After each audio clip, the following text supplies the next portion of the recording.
देखो मैंने 13 definitions, sorry 17 definitions दिए थे आपको, जिसमें 4-5 तो मैंने क्लास में लिखवा भी दिए, प्रॉपरली मैंने एक्सप्लेन भी कर दिया। लास्ट ईयर 2025 में नीट में एक सवाल आया हीट ऑफ क्रिस्टलाइजेशन पे, जो थर्मोडायनेमिक्स में प्रॉपर कैटेगरी के साथ तो नहीं दिया है। जैसे थर्मोडायनेमिक्स में अगर आप देखोगे तो हार्डली 10 या 10 भी नहीं है। कितने डिफिनेशंस है types of heat of reaction? NCERT देखा है कितना है? 12 है। मॉड्यूल नहीं, एनसीईआरटी में हार्डली मुझे लगता है 6-7 हैं। हीट ऑफ फॉर्मेशन होगा, heat of combustion, heat of neutralisation, bond energy. Bond energy पे मैंने 2-3 सवाल कराए थे लास्ट लेक्चर में, याद होगा आपको तो, है ना। हीट ऑफ क्रिस्टलाइजेशन है नहीं, लेकिन क्रिस्टलाइजेशन वर्ड तो एनसीईआरटी में हर जगह है, कहीं ना कहीं तो है ही क्रिस्टलाइजेशन। ठीक है, तो हीट ऑफ क्रिस्टलाइजेशन का डेफिनेशन लिखो। It is the enthalpy change when one mole solid, बोल सकते हो वन मोल सॉलिड या सोल्यूट सेपरेट्स आउट। सोल्यूट क्यों बोल रहे हैं ये समझना, क्योंकि वाटर में आयंस है, मतलब जो इलेक्ट्रोलाइट डाला वो सोल्यूट ही है, और वाटर में जो इलेक्ट्रोलाइट डाला वो आयंस जुड़ के फिर से सोल्यूट बना के प्रेसिपिटेट के फॉर्म में बाहर आ गया। तो जब वन मोल सोल्यूट बाहर आ जाता है फ्रॉम द सॉल्यूशन, है ना, in the solid state, then it is called heat of. और हीट ऑफ क्रिस्टलाइजेशन हमेशा नेगेटिव होगा, मतलब एक्सोथर्मिक रिएक्शन होगा। देखो ये वाला देख लो, one mole A plus ion और one mole B minus aqueous से ए बी सॉलिड बना है। ठीक है, formation of solid from its constituent ion in solution always exothermic. समझ में आ रहा है? जैसे कॉपर सल्फेट एक्वस से कॉपर सल्फेट सॉलिड बन गया। कॉपर सल्फेट एक्वस मतलब वहां पे डेफिनेटली कॉपर क्या रहा होगा, cupric ion and sulphate ion.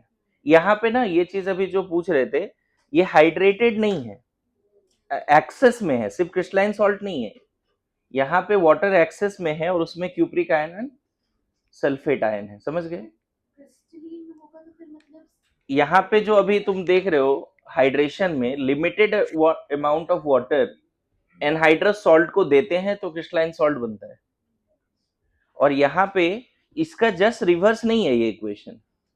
यहाँ पे वाटर में बहुत large amount of copper sulphate है एंड फिर उससे one mole copper sulphate separate out हो गया। क्लियर है? If ions were gaseous the process would not be heat of crystallisation, it will be lattice energy. अगर आपको केमिकल बॉन्डिंग में ionic bond याद है थोड़ा बहुत, तो लैटिस एनर्जी एंड फैक्टर सब लिखाया था। It is amount of energy released when one mole of ionic solid is formed from its constituent ions in gaseous state.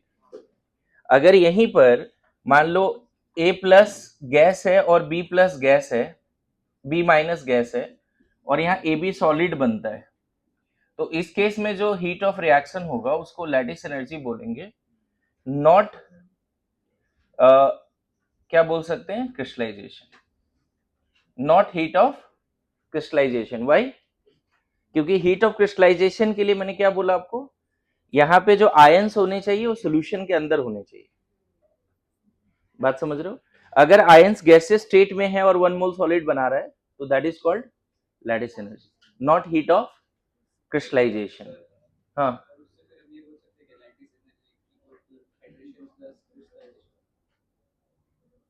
Hydration plus,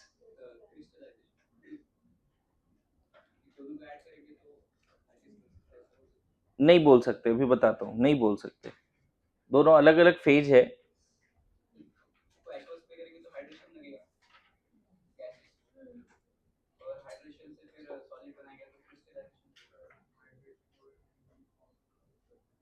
मतलब यहाँ पे तुम फिर इसको हाइड्रेट कर रहे हो, राइट?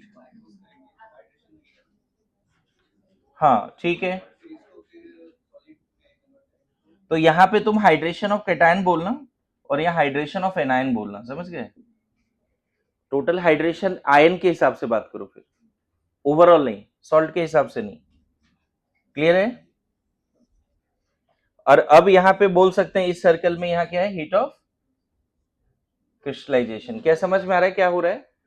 देखो आयन से अगर सॉलिड बन रहा है तो heat of crystallisation, aqueous ion से सॉलिड बन रहा है तो हीट ऑफ क्रिस्टलाइजेशन। नाउ अगर आयन गैसियस स्टेट में है तो उसको एक्वस स्टेट में ले जाने के लिए एनर्जी रिलीज होता है हमेशा। पता है ए प्लस गैस जब वाटर में डालते हैं तो वहां आयन डाइपोल इंटरेक्शन होता है, वाटर डाइपोल है और ये खुद आयन है। कभी हाइड्रेशन बताया होगा आपको, याद होगा, hydration of cation, hydration of anion, याद आ रहा है? तो यहाँ पे तुम ये भी एक्सोथर्मिक होगा, ए प्लस गैस से ए प्लस एक्वस बनेगा, एनर्जी रिलीज होगी, बी माइनस गैस से बी माइनस एक्वस बनेगा, एनर्जी रिलीज होगी, और फिर इन दोनों को जोड़कर एक्वस आयन से सॉलिड बनेगा, यहां भी एनर्जी रिलीज होगी। और अच्छी बात है इस डायरेक्ट स्टेप में भी एनर्जी रिलीज होगी। डायरेक्ट स्टेप क्या है यहाँ पर? गैसियस आयन से सॉलिड। तो तुम पता है डायरेक्ट यहाँ पे ये इक्वेशन लिख सकते हो, lattice energy is equal to del H hydration of cation, del H hydration of anion plus del H crystallization, ये बोल सकते हो, समझ गए? ये इक्वेशन वैलिड होगा। हैस्लो बन गया। डायरेक्ट पाथ में हीट चेंज इनडायरेक्ट पाथ में हीट चेंज के बराबर होगा।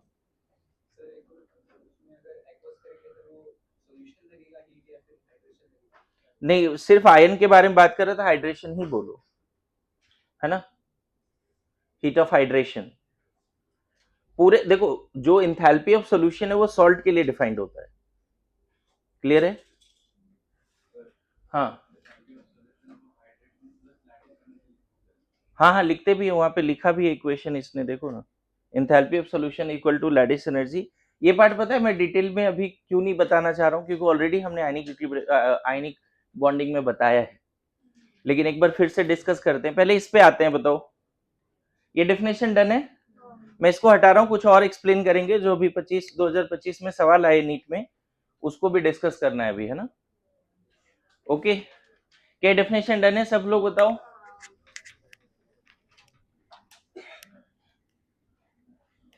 बहुत पहले जब आईटी सब्जेक्टिव हुआ करता था उस समय क्रिस्टलाइजेशन वगैरह टर्म पे क्वेश्चन आया करते थे, क्योंकि वहां पे सिलेबस 9 बार होता है जेयू में, है ना? यहाँ पे सिलेबस तो थोड़ा ध्यान में रखना ही पड़ेगा।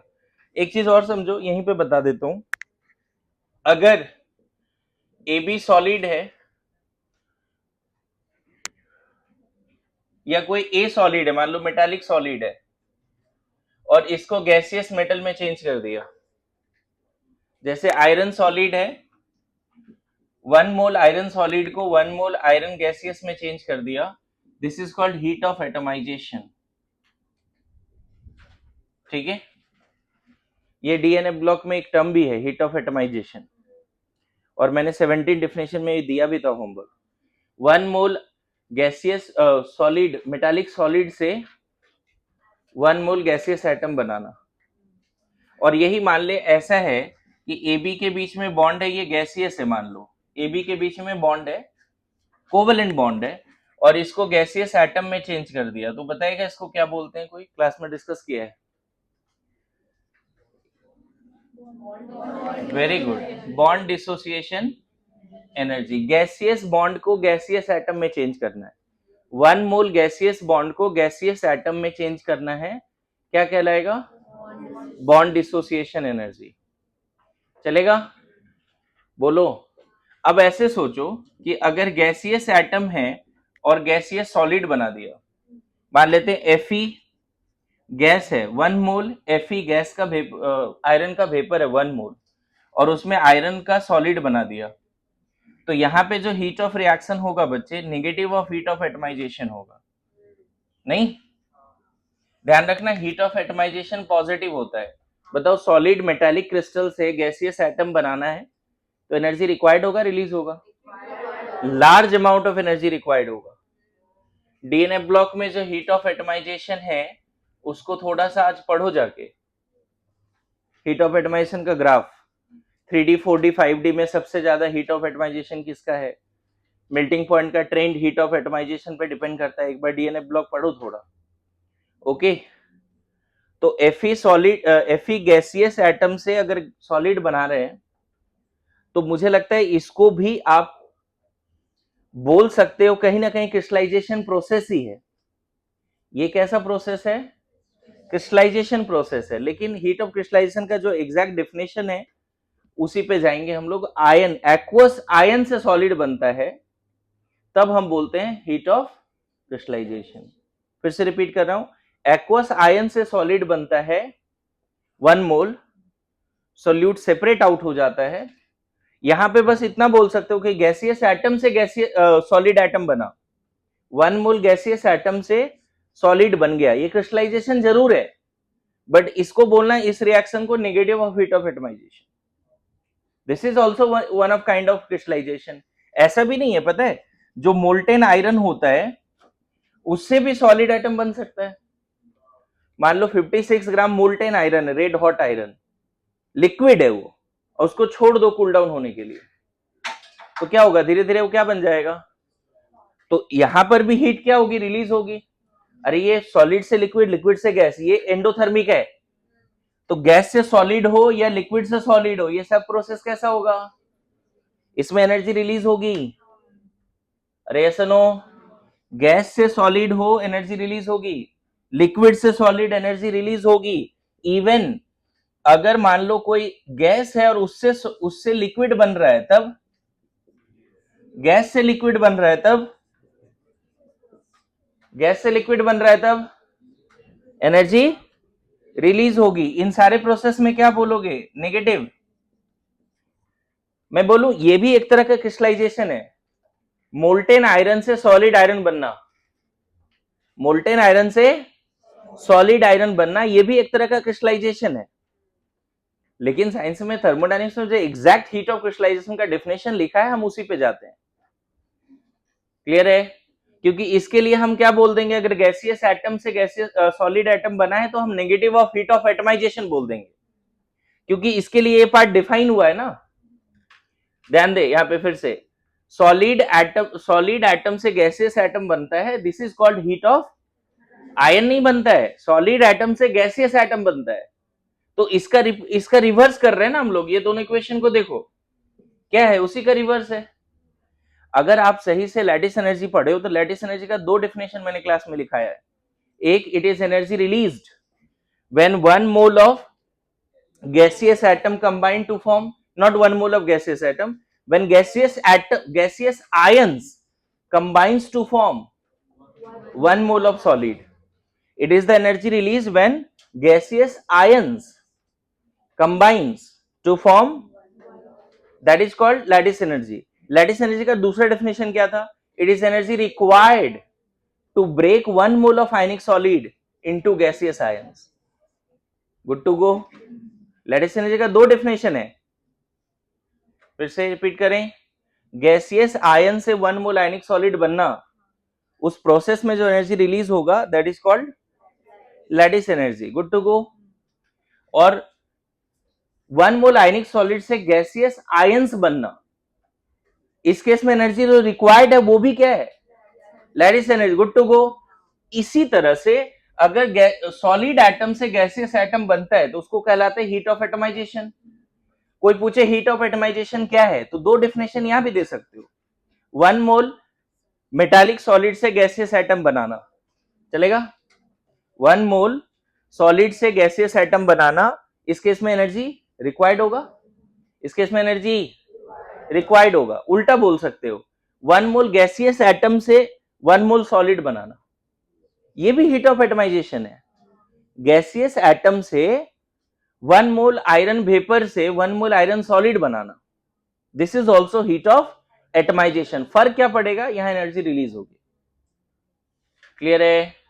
जिस तरह से लैटिस एनर्जी का 2 डेफिनेशन है, it is energy release when 1 mole of ionic solid form from the gaseous ions, और it is energy required to break 1 mole of ionic compound into gaseous ions, दोनों ही लैटिस एनर्जी है।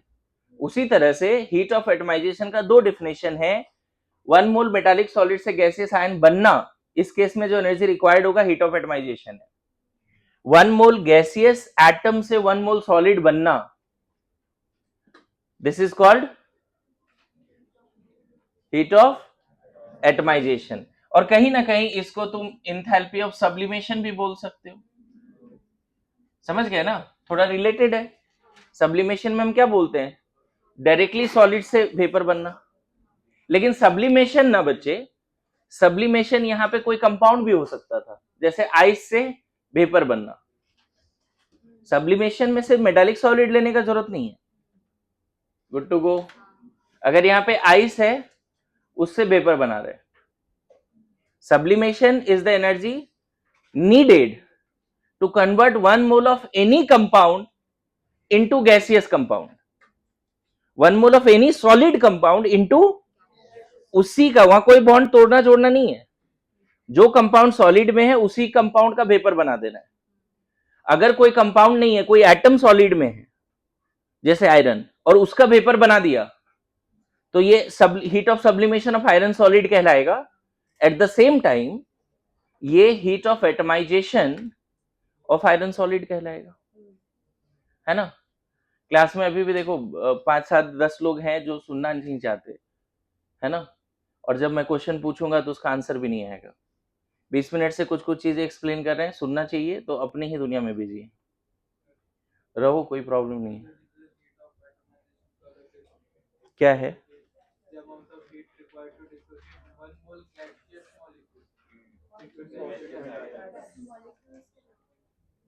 नहीं, उसको bond energy बोलते हैं ना।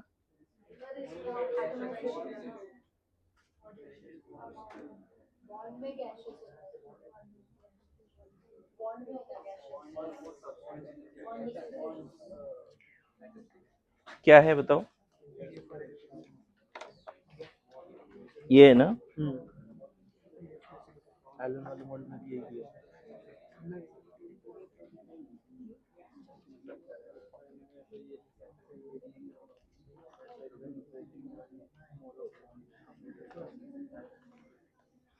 देखो मैं इसमें चीजें क्लियर कर देता हूं थोड़ा सा, और जो मॉड्यूल में जिस रिस्पेक्ट में बात कर रहा है ना उसको क्लियर कर देता हूं। पहले जितना भी होता है मैं बोला हूं उसमें कोई गलती नहीं है, चलेगा? ठीक है, आगे बढ़े। क्या आपको समझ में आ रहा है ये सब भी क्रिस्टलाइजेशन है? गैस से सॉलिड बनना या लिक्विड से सॉलिड बनना, ये भी एक तरह का क्या है। लेकिन जो हीट ऑफ क्रिस्टलाइजेशन का डेफिनेशन लिखा है उसमें गैसियस आयन से 1 मोल, सॉरी एक्वस आयन से क्या बनना चाहिए, 1 मोल सॉलिड बनना चाहिए। ये डेफिनेशन अभी जो हीट ऑफ एटमाइजेशन है उसका एक डेफिनेशन और दिया हुआ है। जैसे मान लो H2O गैस है और इससे गैसियस एटम बना दिया, ठीक है, गैसियस मॉलिक्यूल से गैसियस क्या बना दिया, एटम। इसको भी हीट ऑफ एटमाइजेशन बोला है, बताता हूं ध्यान देना। लेकिन heat of atomisation of H2O gas बोलना चलेगा, हीट ऑफ एटमाइजेशन ऑफ। अब एक बार फिर से देख, H2 गैस है उससे एटम बना रहे, समझना, H2 गैस से एटम बना रहे, तो इसको भी हीट ऑफ एटमाइजेशन बोलोगे, no doubt, heat of atomisation of H2। लेकिन ये साथ साथ bond dissociation energy of H2 gas भी हो जाएगा।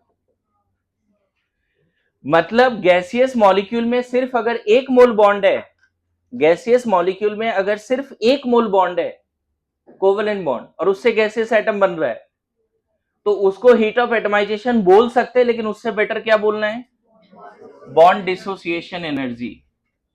क्लियर हुआ? मतलब हीट ऑफ एटमाइजेशन के केस में वो मॉलिक्यूल गैसियस फेज में होगा और उसमें बहुत सारे बॉन्ड भी होंगे, चलेगा, 2 4 5 10 बॉन्ड हो सकते हैं। और पता है इसका वैल्यू अगर किसी को लिखना है तो twice of bond dissociation energy of OH bond बोल सकते हैं। ऑब्वियसली बॉन्ड ब्रेक कर रहे हैं ना, तो एनर्जी नीडेड एंडोथर्मिक। फिर से देखिए यहां पे, मान लो CH4 गैस है और उससे C गैस और 4H गैस बना दिया, तो यहां पे जो एनर्जी रिलीज होगी ना बच्चे, उसको heat of atomisation of CH4 gas बोलोगे। But this is not equal to bond energy of CH4, नहीं बोलोगे। बॉन्ड एनर्जी के केस में गैसियस मॉलिक्यूल लेते हैं और उसके पास 1 मोल बॉन्ड होना चाहिए, 1 मोल गैसियस बॉन्ड को गैसियस एटम में तोड़ना है, तब उसको कहते हैं हम लोग। थोड़ा सा अंतर समझ है, बॉन्ड एनर्जी और हीट ऑफ एटमाइजेशन में अंतर समझ में आ रहा है? यहां पे अगर लिखना ही है ना तुम्हें बच्चे, तो इसको 4 times of bond dissociation energy of CH gaseous bond, CH gaseous bond बोल सकते हो। अब अंतर समझ में आया? सत्यम बताओ। किसी भी गैसियस मॉलिक्यूल में जितने भी बॉन्ड है सबको तोड़ दो तो जो एनर्जी लगेगा कहलाएगा हीट ऑफ एटमाइजेशन। लेकिन अभी जो बताया कि सॉलिड में बॉन्ड तो नहीं है, मेटालिक बॉन्ड है। Fe सॉलिड में कैसा बॉन्ड है? तो यहां पे Fe गैस लिख सकते हो और यहां पे बोलोगे हीट ऑफ एटमाइजेशन ऑफ क्या? Fe solid. तो ये भी हीट ऑफ एटमाइजेशन है, नो डाउट। क्लियर हो रहा है?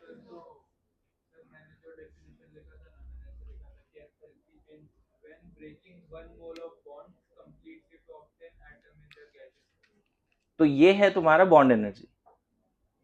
ये क्या है? Bond energy. Heat of atomization में एक मॉलिक्यूल में हजारों बॉन्ड हो सकते हैं, सबको तोड़ देना है। लेकिन वो मॉलिक्यूल भी किस में चाहिए? गैसेस में। कभी कभी पूछा जाता है बच्चे कि क्या H2 के केस में heat of atomisation of H2 gas and bond energy of HH bond same है? बोलेंगे हाँ, इस केस में सेम है। लेकिन यहां वाटर का heat of atomisation and bond energy of OH bond same है क्या? नहीं, डबल बोलना पड़ेगा। क्या यहाँ पे heat of atomisation of methane क्या bond energy of CH bond के बराबर है?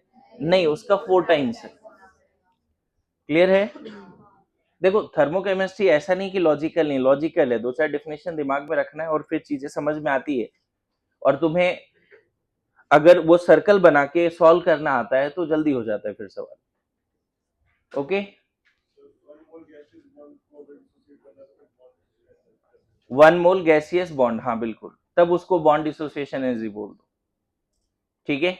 लेकिन मॉलिक्यूल गैस फेज में और उसमें बहुत सारे बॉन्ड है, सबको तोड़ के गैसेस एटम बना रहे हैं, that is called heat of atomization also. लेकिन सॉलिड से भी गैसेस एटम बना रहे हो, वो भी हीट ऑफ एटमाइजेशन। ओके, हाँ लिख लो जल्दी लिखो। अभी एक क्वेश्चन जो आया था वो क्वेश्चन लिखते हैं ना। देखिए,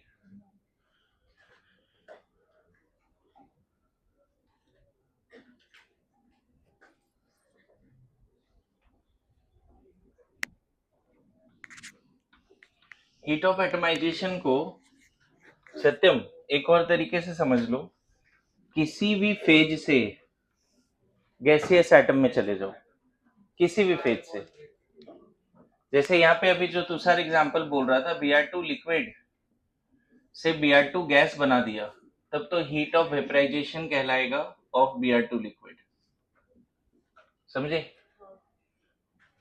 लेकिन अगर तुमने Br2 लिक्विड से डायरेक्टली 2Br गैस बना दिया तो ये कहलाएगा डेल एच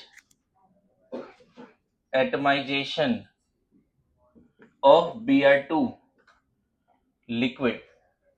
नाउ एक तरीके से समझना, this is not equal to bond dissociation energy of Br bond. Not equal. Why not equal? क्योंकि बॉन्ड डिसोसिएशन में एकदम डेफिनेशन फिक्स्ड है कि गैसियस बॉन्ड से गैसियस एटम। इस केस में हम हीट ऑफ एटमाइजेशन भी बोल सकते हैं, लेकिन heat of atomisation of Br2 gas बोलेंगे, and that is also equal to bond dissociation energy of Br gaseous bond। अब समझ लो, मतलब 1 मोल सॉलिड हो, लिक्विड हो, गैस हो, मेटालिक सॉलिड हो या कोवेलेंट सॉलिड हो, किसी भी 1 मोल सॉलिड से गैसियस एटम बना रहे, 1 मोल लिक्विड से गैसियस एटम बना रहे, 1 मोल गैसियस मॉलिक्यूल से गैसियस एटम बना रहे, all are heat of atomization. हाँ, ये अलग बात है कि सॉलिड से अगर गैसियस एटम बनाओगे तो हीट ऑफ एटमाइजेशन सॉलिड बोलोगे, लिक्विड से गैसियस एटम बनाओगे तो heat of atomisation of liquid बोलोगे। जैसे एक और एग्जांपल दे, मान लो H2O सॉलिड से तुमने डायरेक्ट वेपर बना दिया, ठीक है, तो इसको heat of atomisation of H2O solid बोलोगे। और यहीं पे H2O लिक्विड से डायरेक्ट गैसियस एटम बना दिया, ये भी कहलाएगा heat of atomization, but water liquid का। ओके। और अगर मान लो H2O गैस से गैसियस एटम बना रहे हो, ये भी कहलाएगा heat of atomisation of H2O vapour, and that is not equal to bond dissociation energy, twice of bond dissociation energy of, this is called what? Heat of atomization of H2O gas, and this is twice of bond dissociation energy of OH gaseous bond, OH gaseous bond। अब समझ में आया जी? अब इससे ज्यादा time नहीं ले सकते है ना, ये टॉपिक में इतना काफी होगा। अभी नीट वाला जो क्वेश्चन है उसको एक बार ट्राई करते हैं पहले। ओके, ठीक है।